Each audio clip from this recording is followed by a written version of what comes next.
Assalamualaikum warahmatullahi wabarakatuh. Sahabatku yang saya cintai dimanapun Anda berada. Bagaimana kabar teman-teman hari ini? Saya harap teman-teman dalam keadaan sehat. Semoga penyakit yang teman-teman alami seperti gangguan cemas, gangguan lambung, psikosomatis segera diangkat oleh Allah Subhanahu wa taala. Marilah kita bersyukur atas nikmat yang diberikan sehingga pada kesempatan kali ini kita masih bisa bertemu teman-teman. Ya, jangan lupa bersyukur teman. Perbanyak ketika teman-teman bangun pagi ucapkan alhamdulillahirrabbilalamin. Terima kasih ya Allah atas nikmat yang diberikan. Pagi ini saya bisa bernapas, pagi ini saya bisa tersenyum, pagi ini saya bisa bahagia. Itu adalah kunci untuk teman-teman bisa keluar dari kecemasan.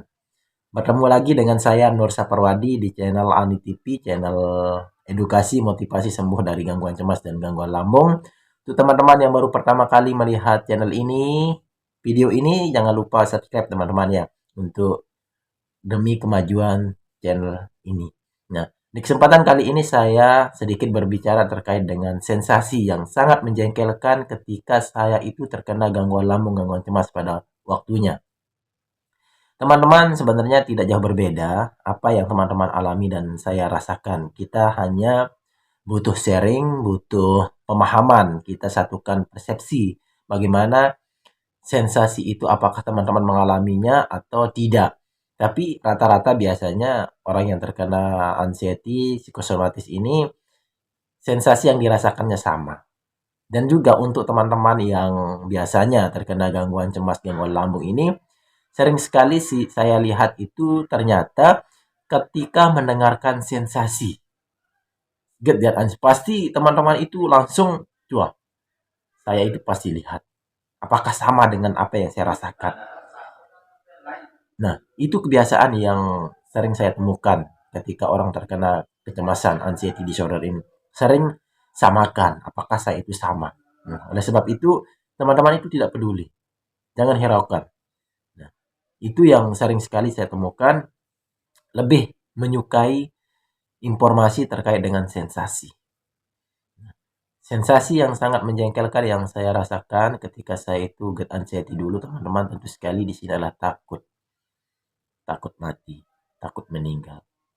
Ini yang paling sangat luar biasa menurut saya. Kalau sensasi yang lain terkait dengan di bagian perut itu, walaupun darah saya terbakar, itu tidak saya peduli. Tapi untuk perasaan takut mati ini sangat luar biasa, sangat menyiksa teman-teman. Karena ketika sudah muncul perasaan takut mati ini, semua tubuh kita ini sudah tidak bisa bergerak. Gemetar, keringat dingin, jantung berdebar. Sehingga itu sangat-sangat menjengkelkan bagi saya.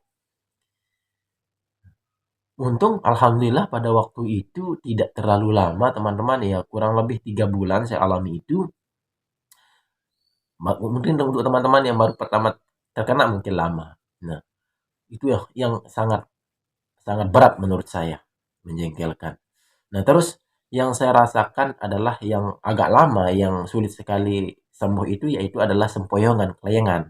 Kita itu berjalan itu kayak ada gempa dan apa namanya itu terus ada di atas kapal. Pokoknya tetap kita itu tidak seimbang, goyang di pagi hari. Kita tidur normal juga seperti itu, tidak tidur normal juga seperti itu. Nah, itu yang saya alami teman-teman. Ini juga lama. Ini paling lama menurut saya yang sempoyongan, yang goyang, yang kelayangan itu. Ini paling lama sensasi yang saya rasakan. Ini juga dari awal saya terkena sampai sembuh. 2 tahun saya itu mengalami kelayangan, sempoyongan tidak seimbang. Dan pada waktu itu saya terkena gangguan lambung cemas ini teman-teman. Ya, pada waktu itu Lombok diguncang gempa. Nah, sehingga itu semakin membuat saya itu cemas, semakin membuat saya itu semakin takut. Dan akhirnya apa? Walaupun tidak gempa yang saya rasakan, oh ada gempa, akhirnya saya lari. Karena sehari-hari waktu itu, ya, jarak 2 hari, 3 hari lagi dia gempa. Nah, sehingga saya itu dengan keadaan kondisi seperti itu, saya itu semakin takut ini teman-teman. Tidak berani di dalam rumah karena yang saya rasakan setiap saat itu ya goyang, goyang seperti ada di atas kapal maksudnya tidak seimbang. Nah, ini yang paling menyenangkan menurut saya, bagi saya itu sendiri. Sulit sekali itu keluar dari yang namanya kelayangan sempoyongan yang tidak seimbang itu. Ternyata Penyebab dari itu adalah ya kita itu kan mengalami penyakit gangguan pencernaan, asam lambung. Tentu sekali yang kita butuhkan di sana adalah nutrisi, gizi. Nah, karena gizi kita itu tidak seimbang, vitamin yang ada di dalam tubuh kita itu tidak ada, terus zat besi kita juga kurang karena makan kita tidak teratur, di mana kita makan tapi nafsu makan kita itu tidak berkurang. Dan ketika makanan juga masuk ke dalam perut tidak bisa dicerna dengan baik, tentu sekali itu akan membuat kita tidak seimbang, kelayangan, sempoyongan. Nah, itu penyebabnya sebenarnya teman-teman. Apa yang kita makan itu tidak bisa dicerna dengan baik. Sehingga walaupun kita sering makan 3 atau 5 kali sehari, toh juga berat badan kita itu tidak naik. Karena apa yang kita makan itu hanya sebagai pola pikir, sebagai apa namanya itu, tidak dicerna, tidak menjadi daging. Semua itu hanya dihabiskan untuk berpikir negatif. Karena ketika kita cemas, stres, takut itu anxiety disorder, tentu sekali nutrisi yang sangat dibutuhkan itu luar biasa. Energi kita itu banyak yang keluar teman-teman ketika kita mengalami kecemasan, perasaan takut itu. Nah, sehingga apa yang kita makan karena 24 jam otak kita ini aktif selalu. Sebelum dari kita bangun pagi sampai tidur kembali, otak kita itu selalu negatif, teman-teman. Memikirkan hal yang tidak penting, memikirkan hal yang akan terjadi, padahal tidak akan terjadi. Memikirkan misal besok mau periksa ke dokter, wah malamnya kita tidak bisa tidur, sudah panik. Wah jangan-jangan saya terkena penyakit ini.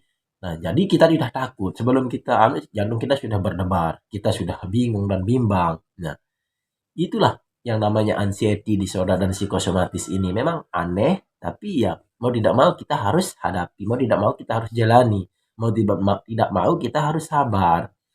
Nah, ini konsepnya. Kita tentu harus secara sabar, ikhlas, dan sadar terhadap apa yang kita alami itu.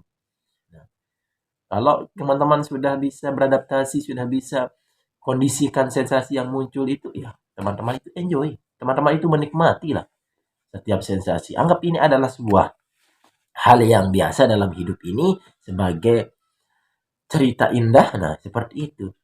Ketika ada sensasi ya, teman-teman cuek, teman-teman tidak peduli. Teman-teman itu wah, anggap hal ini sebagai hal biasa. Ketika sensasi muncul, tiba-tiba takut ini, buang saja.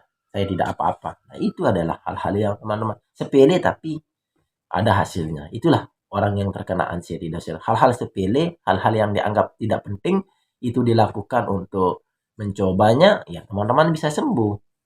Itulah trik-trik sederhana dan sensasi yang sangat menjengkelkan bagi saya ketika saya terkena yang namanya gangguan cemas ini. Memang sensasi yang dirasakan oleh orang terkena anxiety dan psikosomatis cukup banyak, yang namanya penyakit 1001 sensasi, tapi kalau dihitung-hitungnya kurang lebih lah 60-50 yang kita rasakan. Dan juga besok hari, apa yang kita rasakan hari ini besok muncul. Apa yang kita rasakan bulan ini bulan depan juga bisa muncul. Nah, itu dikatakan gangguan psikosomatis, teman-teman. Nah, oke. Hanya di sini, sampai di sini kita berbagi sharing. Kita akan lanjutkan di lain kesempatan. Yang penting kita itu tetap diberikan kesehatan. Saya sehat, teman-teman sehat. Saya bisa beraktivitas, teman-teman bisa. Saya bisa sembuh, teman-teman harus bisa. Itulah kuncinya ya. Terima kasih. Wassalamualaikum warahmatullahi wabarakatuh.